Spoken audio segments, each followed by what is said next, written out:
Assalamualaikum warahmatullahi wabarakatuh. Kami dari kelompok 8 akan menjelaskan presentasi kami yang skizofrenia. Definisi skizofrenia.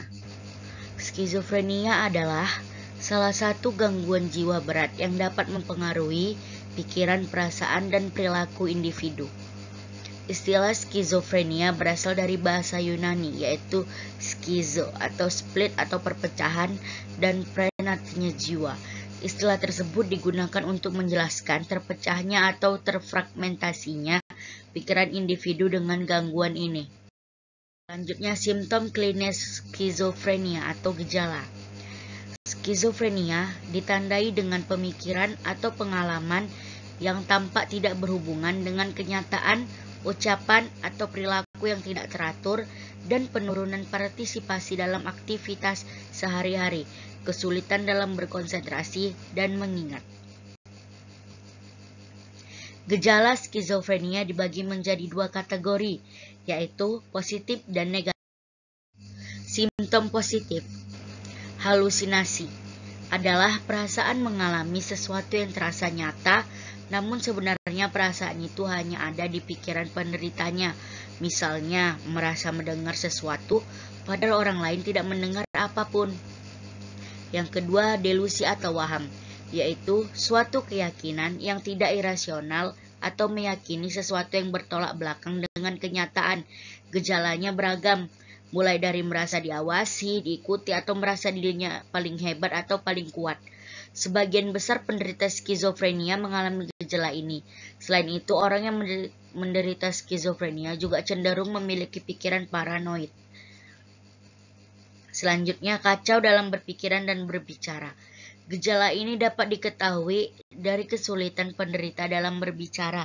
Penderita skizofrenia sulit berkonsentrasi, bahkan membaca koran atau menonton televisi saja sangat kesulitan.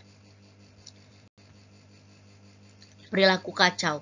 Perilaku penderita skizofrenia sulit diprediksi, bahkan cara berpakaiannya juga tidak biasa. Secara tidak terduga, penderita dapat tiba-tiba berteriak dan marah tanpa alasan. Simptom negatif. Respon emosional yang ganjil seperti ekspresi wajah dan nada bicara yang tidak berubah atau monoton. Sulit untuk merasa senang atau puas. Enggan bersosialisasi dan lebih memilih berdiam di rumah. Kehilangan minat dan motivasi pada berbagai aktivitas seperti menjalin hubungan atau berhubungan seks. Pola tidur berubah. Tidak nyaman berada di dekat orang lain dan tidak mau memulai percakapan. Tidak peduli pada penampilan dan kebersihan diri. Sejarah skizofrenia. 3 tokoh utama yang berperan pada hal tersebut adalah Benedict Morel tahun 1809 sampai 1873, Emil Kraepelin 1856 sampai 1926, dan Eugene Bleuler tahun 1857 sampai 1939. Benedict Morel adalah seorang psikiater Prancis yang pertama menggambarkan gambaran klinis gangguan jiwa tersebut sebagai demens precoce. Morel menggunakan istilah tersebut karena secara klinis muncul deteriorasi yang mulai pada usia remaja.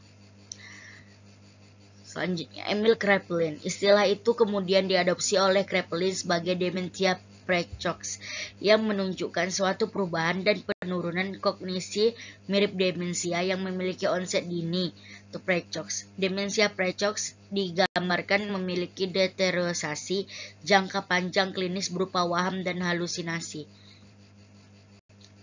Eugene Bleuler adalah orang yang pertama kali memperkenalkan istilah skizofrenia. Menurut Bleuler, skizofrenia menggambarkan gangguan ini sebagai perpecahan pikiran, emosi, dan perilaku pasien. Deteriorasi pada konsep dementia precox yang diungkapkan oleh Kraepelin tidak harus ada pada konsep skizofrenia.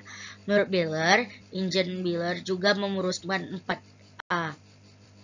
4A's untuk menggambarkan gejala utama skizofrenia, yaitu asosiasi, afek, autisme, dan ambivalensi. Etiologi. Tampaknya skizofrenia tidak disebabkan oleh penyebab yang tunggal, tetapi dari berbagai faktor. Sebagian besar ilmuwan meyakini bahwa skizofrenia adalah penyakit biologis yang disebabkan oleh faktor-faktor genetik, ketidakseimbangan kimiawi di otak, abnormalitas struktur otak, atau abnormalitas dalam lingkungan prenatal. Berbagai peristiwa stres dalam hidup dapat memberikan kontribusi pada pengembangan skizofrenia pada mereka yang telah memiliki predisposisi pada penyakit ini. Keturunan dapat dipastikan bahwa ada faktor keturunan yang juga menentukan timbulnya skizofrenia. Hal ini dibuktikan dengan penelitian tentang keluarga penderita skizofrenia dan terutama pada anak-anak kembang satu telur.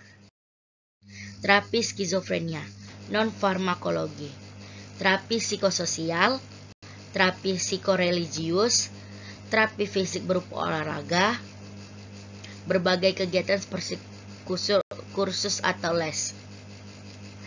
Menurut farmakologi, antipsikotik pada terapi psikosis akut maupun kronik, suatu gangguan jiwa yang berat. Ciri terpenting obat antipsikotik adalah berguna mengatasi agresivitas, hiperaktivitas, dan labilitas emosional pada pasien psikotik.